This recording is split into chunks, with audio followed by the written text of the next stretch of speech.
unfortunate strokes of luck ever here at WCCO. A mysterious gem unearthed on accident, giving people a glimpse into Minneapolis history through the eyes of a young musical icon. While we all had a feeling who this young boy might be, we knew we needed help from those who knew him best. It's a journey and story you'll only see here on WCCO.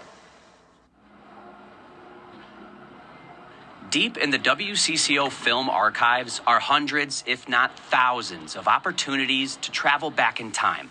And on one reel, a treasure lay hidden, untouched for 52 years. April 1970. Minneapolis Public Schools educators went on strike. We restored the film to offer context to the educators' strike that happened in the same district just last month. Okay, so there's the governor's mansion. That's kind of cool. Matt Liddy is WCCO's production manager. I grew up in Minneapolis, so all I cared about was looking at cool old buildings from the place I grew up. But his curiosity turned into a discovery when he saw a reporter interviewing kids as teachers picketed in the background. And it was this young boy jumping around and later answering a question who left Liddy speechless. So then I immediately just went out to the newsroom and started showing people and saying, I'm not going to tell you who I think this is, but who do you think this is? And every single person, Prince. We didn't have the right equipment to hear the film, so a specialist helped us extract the audio, and then we heard his voice. Are most of the kids in favor of the picketing? Yep. How come? I think they should get a better education too,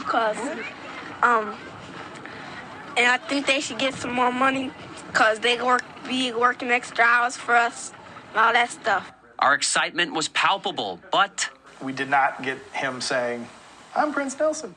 cue our investigation. And that's all I feel. My name is Ronnie Kitchen. We gotta find him, Ronnie Kitchen.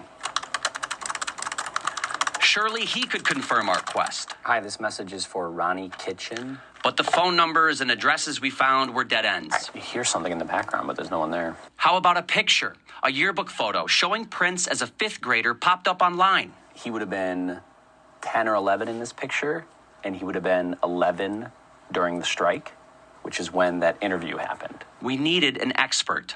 I just heard back from Kristen. She's a historian when it comes to Prince. A dedicated fan. They called him Skipper. Yeah. Who used her professional research skills to piece together the Purple One's life. I've written a big document sort of outlining his historic journey from Minneapolis' north side to Paisley Park and the world. Kristen Schaumler says videos of Prince as a preteen are almost non-existent. Until now. She's seen the clip here for the first time. Oh, I think that's him, definitely. Oh my gosh. Yeah, and this definitely looks like Lincoln Junior High School, where he would have been attending school in April of 1970. Schaumler then showed us what is believed to be a sixth grade picture of Prince the same school year of the strike. Yeah, there's so much in his mannerisms and his eyes and everything, but it looks like him. Despite the evidence, we still needed someone who knew Prince as a kid. Schaumler connected us with Terrence Jackson. We go back as far as kindergarten at John Hale Elementary in North Minneapolis. A childhood friend and neighbor who was also in Prince's first band, Grand Central, when they were teenagers. Oh my God, that's Kitchen. That is Prince. Standing right through the hat on, right? Yeah, keep watching. That's Skipper. Oh my God. That was just his reaction seeing Prince. Now, he's hearing him. Wow. I think they should get a better education too, Wow. That's it. Wow, that was him. What do you, I'm like blown away and I'm totally blown away. Wiping away tears, Jackson was suddenly flooded with memories. But he was already playing guitar and keys by then, phenomenally. As far as I can remember, music became our sport. He was athletic, I was athletic, but we wanted to compete musically. Jackson's wife, Rhoda, grew up right alongside them. It's just amazing to see him that small, that young, and hear his voice. Our mystery regarding one of the most mysterious men in music was solved. That's Prince, a.k.a. Skipper to the North Side.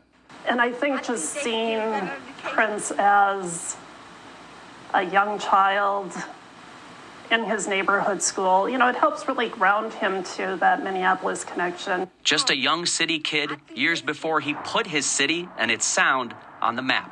Mark my words, you guys have found a real gem. A gem indeed. You know, the Skipper part is the part that made me nostalgic, and almost because no matter how big you get, those people who knew you when you were a kid, everyone was a kid once. And so the fact that they see it and they don't say, oh, it's Prince. They say, oh, it's Skipper. That gave me chills because you start somewhere. Everyone starts somewhere. Kristen confirmed it when she said they used to call him Skipper. We're looking at baby photos, and he was immediately drawn to call him that because that was his friend. It wasn't Prince, the musician icon. It was his buddy down the block. They were in bands together. And I've said this before, we were excited to tell the story, but every time we showed that video to someone who's a huge Prince fan or was his friend, it just raised our excitement level. And we hope the people watching here felt the same, seeing a unique glimpse of him. Yeah, super emotional. Gives you chill.